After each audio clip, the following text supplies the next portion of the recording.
আমরা বলি অনেকজনা আমার নবীর মতো কেউ হয়নি, হবে না, আসেনি, আসবে না, এটা একদম কথা খাঁটি, এই কথা কাটা যাবে না। কিন্তু কেন, তার প্রমাণ অনেকজনা অনেক রকম কথা বলে না, হ্যাঁ আমার নবী তোমার চলে গেছে, কিন্তু না, আমার নবী তোমার মত ভয় লেগে যাবে। তো আমার নবী মতো কেউ হয়নি, হবে না, আসেনি, আসবে না, এটার প্রমাণ শুনুন কবি ছন্দের মাধ্যমে অতি মূল্যবান কথায় কি লিখছে দেখুন। আল্লাহ আমার নবীকে আল্লাহ শ্রেষ্ঠ করে লাজবাব করে পাঠিয়েছেন। কেমন কেমন করে কবি ছন্দের মাধ্যমে লিখছে দেখুন, একটু কমিয়ে দাও মনিটা। মুক্তিদাতা আল আমিন নবী আমার, ভুবনে তুমি অনন্য উপহার। মুক্তিদাতা আল আমিন নবী আমার, ভুবনে তুমি অনন্য উপহার। খোদার পরে দিশার মগত বুদ্ধিমান, খোদার পরে দিশার মগত বুদ্ধিমান, নূরে নূরান্বিত রূপের বাহার। মুক্তিদাতা আল আমিন নবী আমার, ভুবনে তুমি অনন্য উপহার। মুক্তিদাতা আল আমিন নবী আমার, ভুবনে তুমি অনন্য উপহার। আমার নবী, আমরা যদি আলো ভর্তি জায়গায় দাঁড়িয়ে আছি, আমাদের ছায়া পড়ে অন্ধকার হয়ে যাচ্ছে, কিন্তু আমার নবীকে আল্লাহ এত এমন করে দুনিয়াতে পাঠিয়েছেন। আমার নবী যদি অন্ধকার ঘরের মধ্যে ঢুকে যেতেন, সেই অন্ধকার ঘরেতে কি হতো কবি ছন্দের মাধ্যমে লিখছে দেখুন। আধার ঘরেতে তোমার আভাতে, আধার ঘরেতে তোমার আভাতে সূচ খুঁজে পাওয়া যেত। তোমার বিনয় শালীন ব্যবহার সবাইকে মুগ্ধ করিত। আধার ঘরেতে তোমার আভাতে সূচ খুঁজে পাওয়া যেত। তোমার বিনয় শালীন ব্যবহার সবাইকে মুগ্ধ করিত।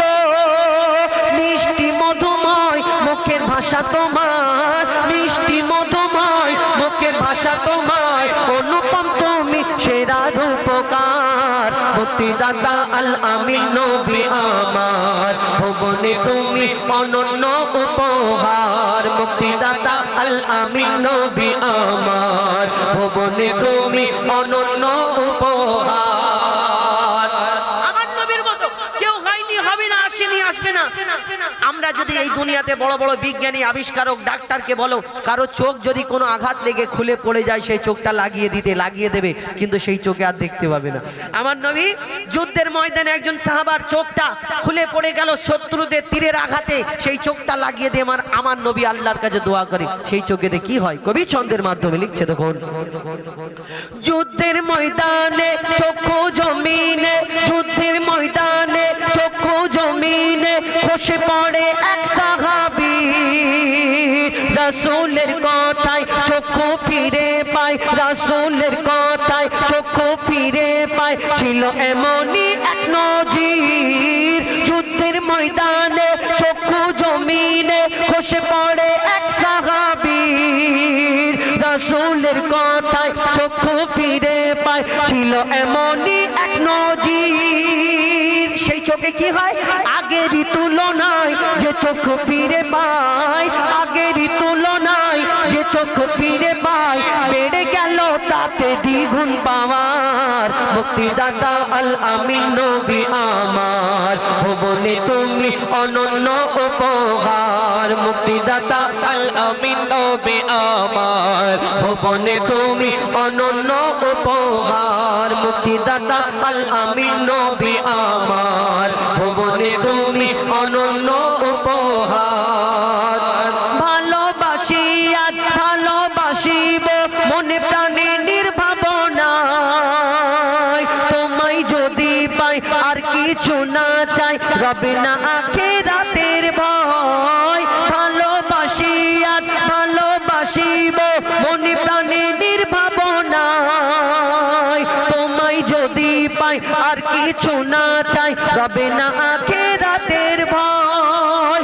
মুজিবুল থাকিলে নবী প্রেম নলে, মুজিবুল থাকিলে নবী প্রেম নলে, কবর হাসর মিজানে পাবে ছাড়। মুক্তিদাতা আল আমিন নবী আমার, ভুবনে তুমি অনন্য উপহার। মুক্তিদাতা আল আমিন নবী আমার, ভুবনে তুমি অনন্য উপহার। পরে দেশান মহত বুদ্ধিমান, খোদার পরে দেশান মহত বুদ্ধিমান, নূরে নূরান্বিত রূপের বাহার, মুক্তিদাতা আল আমিন নবী আমার, ভুবনে তুমি অনন্য উপহার, মুক্তিদাতা আল আমিন নবী আমার, ভুবনে তুমি অনন্য উপহার, ভুবনে তুমি অনন্য উপহার। এটি ফরমাইশ মোতাবেক আছে। তো এখন একটা গাছ জাগাতে পারবে না, হয় হবে না, কিন্তু আমাদের এই পশ্চিমবাংলার খেজুরগুলো পাতি খেজুর, মানে এই এত বড় বড় খেজুর হয়, সরু সরু খেজুর, কিন্তু ওই যে খাবার যে ছিলকাটা থাকে এত পাতলা, মুখের মধ্যে দিলে দাঁতের মধ্যে খাবারটা লেগে রয়ে যায়, বাকি শুধু আঁটিটা এদিক ওদিক ঘোরাঘুরি করে, বড় দানা তো কি খাবে। কিন্তু ওই হাজি সাহেবরা যখন হজ থেকে ফেরে আমাদের জন্য দেখবেন দুটো জিনিস আনে, জমজমের পানি আর খেজুর আমাদের দেয় দেখা করতে গেলে। আচ্ছা, এই হজ থেকে যখন ফেরে দেখবেন ওনাদের কাছে খেজুরগুলো যে থাকে অনেক রকম খেজুর, গোল খেজুর, পাকা খেজুর, কাঁচা খেজুর, শুকনো খেজুর, লম্বা খেজুর, মোটা খেজুর, কালো খেজুর, সবুজ খেজুর, এর মধ্যে একটা খেজুর থাকে বিনা দানার খেজুর। আচ্ছা, সব খেজুরের মধ্যে যদি দানা থাকে, এই বিনা দানার খেজুরটা কি করে হলো, কবে থেকে হলো? আল্লাহ আদম নবীকে সৃষ্টি করে ধরনীতে পাঠালেন, আদম নবী জামানা থেকে তারপরে কত নবী এসেছে, আমরা কয়েকটা নবীর নাম জানি, কিন্তু সেই নবীর জামানা থেকে না। এই বিনা দানার খেজুর শুধু আমার নবীর জামানায় একটা ঘটনা হয়েছিল, আমার নবীর জামানায় সেই ঘটনা মজেজা। কি ঘটনা একটু মন দিয়ে শুনতে হবে। এই গজলটাই রয়েছে বিনা দানার খেজুর কি করে হলো, তবে মন দিয়ে শুনলে তবে বুঝতে পারবেন। তারপর ইনশাআল্লাহ আপনাদের যেমন ফরমাইশ করেছেন, আপনাদের এখানে এসেছি আবার অনেকদিন পরে, যদি আপনাদের কোনো গজল শোনার ইচ্ছে থাকে আমার কমিটির ভাইদের বলবেন যে এই গজলটা শুনবো, ইনশাআল্লাহ আমরা চেষ্টা করবো আপনাদের মনের মতো গজল শোনার জন্য। তো শুধু এই গজলটা খেজুরের দানার ঘটনা না, আরো কিছু রয়েছে, তবে মন দিয়ে শুনুন কি ঘটনা লিখছে দেখুন। মা আমিনার দোলাই দেখো দোলে মিমের ফুল, দুনিয়া ঘুরে পাবে না গো যাহার সমতল। মা আমিনার দোলাই দেখো দোলে মিমের ফুল, দুনিয়া ঘুরে পাবে না গো যাহার সমতল। সে আসার পরে পড়ছে দেখো, আসার পরে পড়ছে দেখো সারা জগৎ কুল।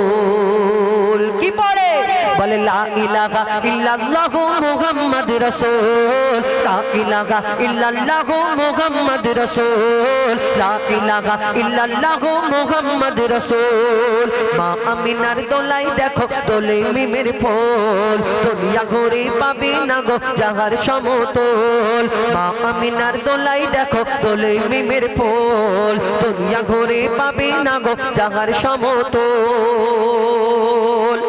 আমার নবী জন্ম নিলেন যে সময়, সেই সময় আরবে একটা নিয়ম ছিল, কোন ঘরে বাচ্চা কাচ্চা জন্মগ্রহণ করলে দাইমারা অন্য শহর থেকে বাচ্চা নিয়ে ওই মায়েরা আসতো, দাইমারা নিয়ে যেত, বাচ্চাকে লালন পালন করে দুধ পান করিয়ে বড় করে ফিরিয়ে দিত, তার বাপ তার বিনিময়ে কিছু দিত। আমার নবীজির আব্বা জানছিলেন না, মা আমিনা চিন্তা করে আল্লাহ এত সুন্দর একটা ফুটফুটে বাচ্চা দিয়েছে, ওর আব্বা নেই, আমি কেমন করে মানুষ করব। আল্লাহর তরফ থেকে মা আমিনার কাছে খবর আসে। কি খবর? কবি ছন্দের মাধ্যমে লিখছে দেখুন। ওই পিতার ছায়া ছিল না মাথায় নবী জন্ম নিল যখন, পিতার ছায়া ছিল না মাথায় নবী জন্ম নিল যখন। শুধু ছিল মা আমিনা, ছিল না ভাই বোন, শুধু ছিল মা আমিনা, ছিল না ভাই বোন। নবী জন্মকালে এতিম বলে মা আমিনা ভাবে, আমি করব কেমন লালন পালন, খোদা গো কি হবে, আমি করব কেমন লালন পালন, খোদা গো কি হবে। তখনই এক খবর আসে, শোনো আমিনা বিবি, তোমার কোলে নাজিল হলো খোদার শ্রেষ্ঠ নবী। আল্লাহ স্বয়ং তার লালন পালনে নিয়েছে গো ভার, আর জিবরিল আমিন থাকবে হয়ে ওর পাহারাদার। ও সৃষ্টি কোলের শিরোমণি, সৃষ্টি কোলের শিরোমণি আর নবী কোলের মূল, সৃষ্টি কোলের শিরোমণি আর নবী কোলের মূল। দুনিয়াতে যার নাম হবে মুহাম্মদ রাসূল, দুনিয়াতে যার নাম হবে মুহাম্মদ রাসূল। মা আমিনার দোলাই দেখো দোলে মিমের ফুল, দুনিয়া ঘুরে পাবে না গো যাহার সমতল। এই বিনা দানার খেজুর কি করে কবে থেকে হলো একটু মন দিয়ে শুনতে হবে। আমার নবী যখন দিন প্রচার করে, ইসলাম প্রচার করে, বেদিনরা আমার দয়ার নবীকে দুঃখ দিতেন, কষ্ট দিতেন, পাথর ছুঁড়ে আঘাত করতেন, আমার নবীকে পাগল বলতেন, নাড়ি ভুঁড়ি চাপিয়ে দিতেন, বড় কষ্ট দিতেন। তো আমার নবীকে ইহুদিরা এসে, বেদিনরা এসে আমার নবীকে পরীক্ষা করতেন। কি পরীক্ষা? এক একজনে এক একটা পরীক্ষা করেছিল। আমার নবীর মজেজা, গাছ হেঁটে চলে এসেছে, আসমানের চার টুকরা হয়েছে, তেমন একটা ইহুদি চিন্তা করলো আমি আজকে মোহাম্মদকে বেইজ্জত করব। কেমন করে? না, একটা পথের ধার থেকে খেজুরের দানা, একটা পথের ধার থেকে খেজুরের দানা কুড়িয়ে একটা ইহুদি কিছু লোক জড়ো করেছে, বলছে শোনো আজকে আমি মোহাম্মদকে বেইজ্জত করতে যাব। কি করতে যাবে? মোহাম্মদকে এমন পরীক্ষা করব মোহাম্মদ পারবে না, মোহাম্মদ বেইজ্জত হয়ে যাবে। কি না, একটা খেজুরের দানা কুড়িয়ে তাকে পুড়িয়ে পুড়িয়ে আগুনে পুড়িয়ে পুড়িয়ে কালো করে ফেলেছে, আর সেই পোড়া দানা নিয়ে আমার নবীজির সামনে এসে বলছে মোহাম্মদ তুমি যে দুনিয়ায় নবী বলে দাবি করো, তোমাকে আমি একটা পরীক্ষা করব, তুমি সত্যি নবী যদি হও এই আমার পরীক্ষায় পাশ করবে, আর আমি তোমার কাছে কলমা পড়ে মুসলমান হয়ে যাব। কি এই খেজুরের দানা তুমি আমার সামনে পুঁতে দাও আর একটা গাছ বের করে দেখাও, আমি মেনে নেব তুমি নবী মোহাম্মদ। আমার নবীর দিকে সে তাকিয়ে আছে, ভাবছে ভয়েতে ছুট মারবে। আমার নবী কি করলো? ওই হাতটা বাড়িয়ে দিয়ে মিচকি হেসে বলছে শোনো ইহুদি ভাই, তুমি আমার হাতে খেজুরের দানা দাও, আমি তোমার সামনে পুঁতে দেবো। এইখানে একদিনে তুমি তো গাছ দেখতে চেয়েছো, আমি একদিনেতে একটা গাছ হবে, গাছেতে ফল হবে, এই ফলও কালকে তোমাকে খাওয়াবে ইনশাল্লাহ। আমার নবীজি বলে একদিনে গাছ হবে, ফল হবে। তখন সেই ইহুদি বলছে কি বলে গো? ইহুদির সাথীরা বলছে ওই মোহাম্মদ আসমানের চাঁদকে টুকরা করে দেখায়, জমিনের পাথরকে কলমা পড়িয়ে দেখায়, তাহলে তুমি মোহাম্মদকে চেনো না, জাদু জানে। তখন সেই ইহুদি ভয় পেয়ে গেল। আর সেই বিনা দানার খেজুর কি করে হয়েছিল কবি ছন্দের মাধ্যমে লিখছে দেখুন। এক খেজুর দানা নিয়ে এক ইহুদি নবীর কাছে গয়, এক খেজুর দানা নিয়ে এক ইহুদি নবীর কাছে গয়, বলে তোমায় নবী মেনে নেব এই দানাতে যদি একদিনে গাছ হয়, তোমায় নবী মেনে নেব এই দানাতে যদি একদিনে গাছ হয়। আর সেই দানা নিয়ে নবী আমার মাটিতে পুঁতে হাসে, সেই দানা নিয়ে নবী আমার মাটিতে পুঁতে হাসে, বলে এই দানারই ফল খাবে গোকাল ইহুদি তুমি এসে, এই দানারই ফল খাবে গোকাল ইহুদি তুমি এসে। আর ভাবে ইহুদি সত্যি যদি ওই দানাতে গাছ হয়ে যায়, সেই ভয়েতে গভীর রাতে ইহুদি দানা চুরি করে তুলে নেয়। ইহুদির আর ঘুম হয় না, শুধু উসপাস করছে, চিন্তা করছে মোহাম্মদের গাছ বেরিয়ে পড়লো নাকি, গেই বেরিয়ে পড়লো। আমার দয়ার নবী যেখানে দানা পুঁতে ছিল, সে ঘুম থেকে উঠে আস্তে আস্তে সেইখানে গিয়ে আমার নবীজি যেখানে দানা পুঁতে ছিল আস্তে করে জমিনটা সরিয়ে আর দানাটা তুলে পকেটে ঢুকিয়ে নিয়েছে। দেখছে আমার পোড়া দানা তো ঠিক আছে, দানা তুলে পকেটে ঢুকিয়ে নিয়েছে। সে চিন্তা করছে এবার মোহাম্মদ কি করে গাছ বের করে দেখা, আমিও দেখবো। আল্লাহ যাকে সম্মান দেয়, কারোর বাপের ক্ষমতা আছে বেইজ্জত করবে। কি ঘটনা হয় তারপর কবি ছন্দের মাধ্যমে লিখছে দেখুন।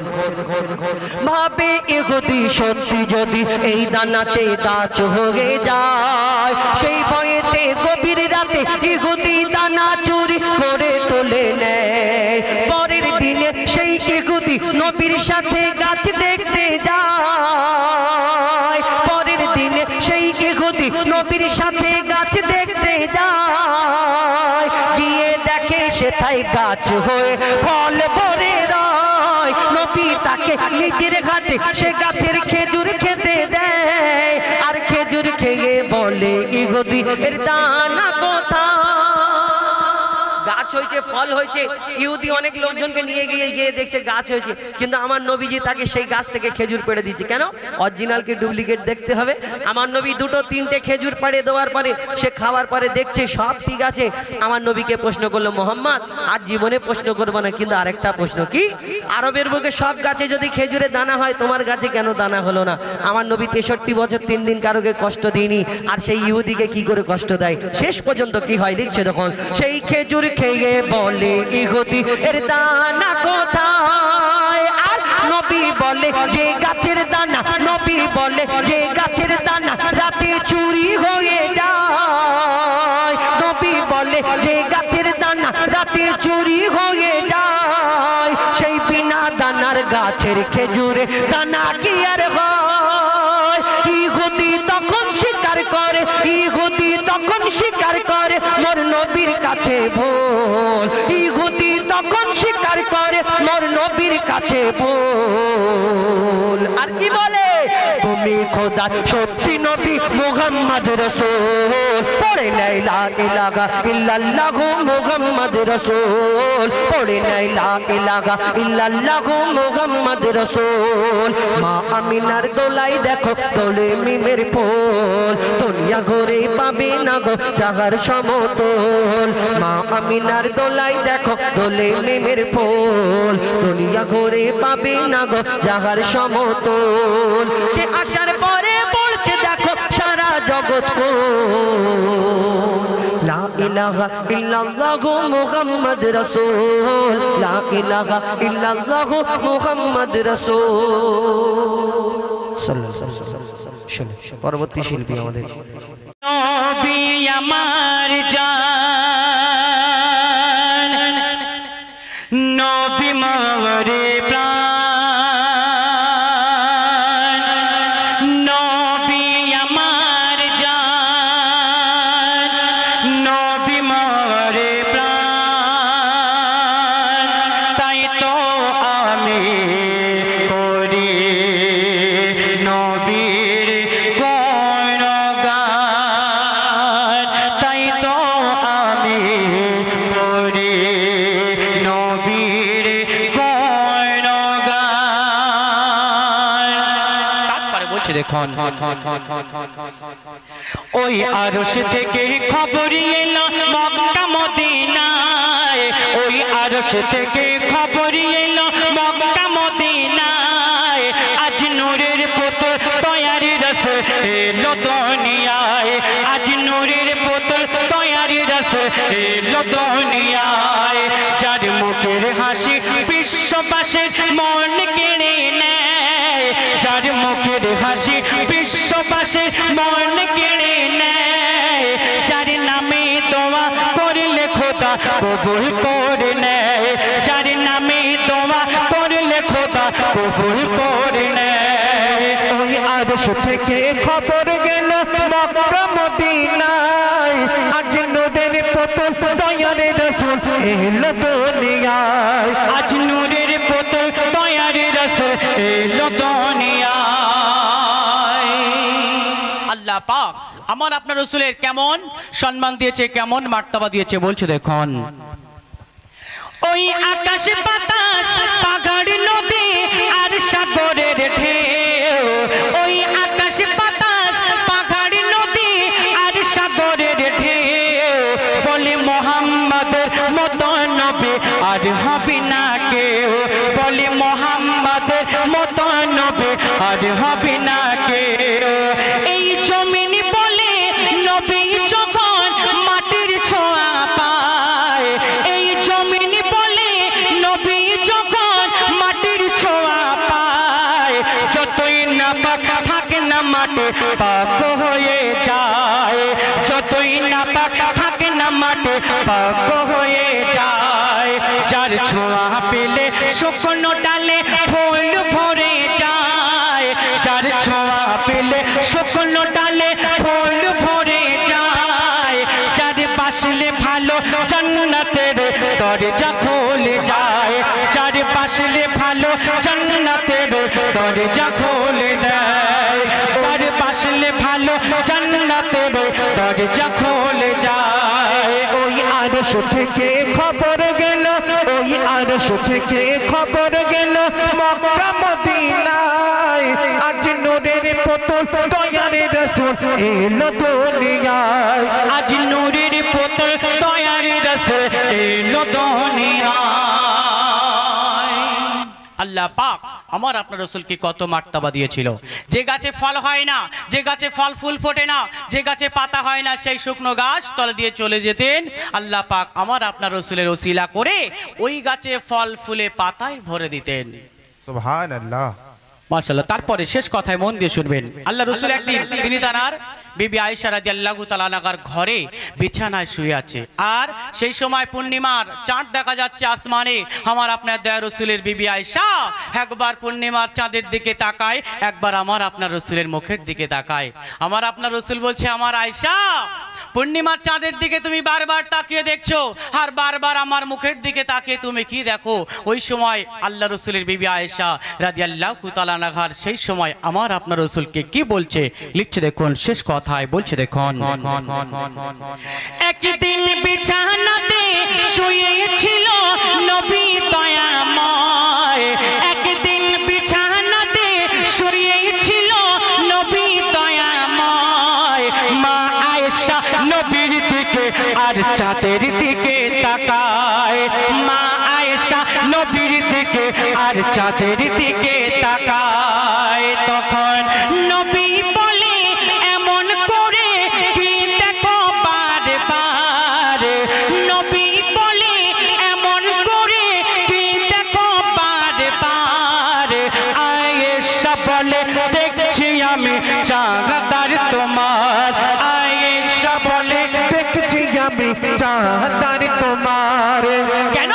ওই চাঁদের গায়ে দাগ দেখি, আল্লাহ রাসূলের আয়েশা বলছে ওই চাঁদের গায়ে দাগ দেখি, ওই চাঁদের গায়ে খুঁত দেখি তোমার গায়ে নাই, ওই চাঁদের গায়ে দাগ দেখি তোমার গায়ে নাই, চাঁদের থেকে ভালো আমার নবী দয়াময়, চাঁদের থেকে ভালো আমার নবী দয়াময়। ওই আরশ থেকে খবর গেল মক্কা মদিনায়, আজ নূরের পুতুল দয়ার রাসূল এলো দুনিয়ায়, আজ নূরের আজ দয়ার রাসূল নূরের পুতুল এলো দুনিয়ায়, যার মুখের হাসি বিশ্ববাসীর মন কেড়ে নেয়, যার মুখের হাসি বিশ্ববাসীর মন কেড়ে নেয়, যার নামে দোয়া করলে খোদা কবুল করে নেয়। তাকবীর, নারে তাকবীর, আরো জোরে দেন নারে তাকবীর, নারে তাকবীর। মাশাআল্লাহ, শুনে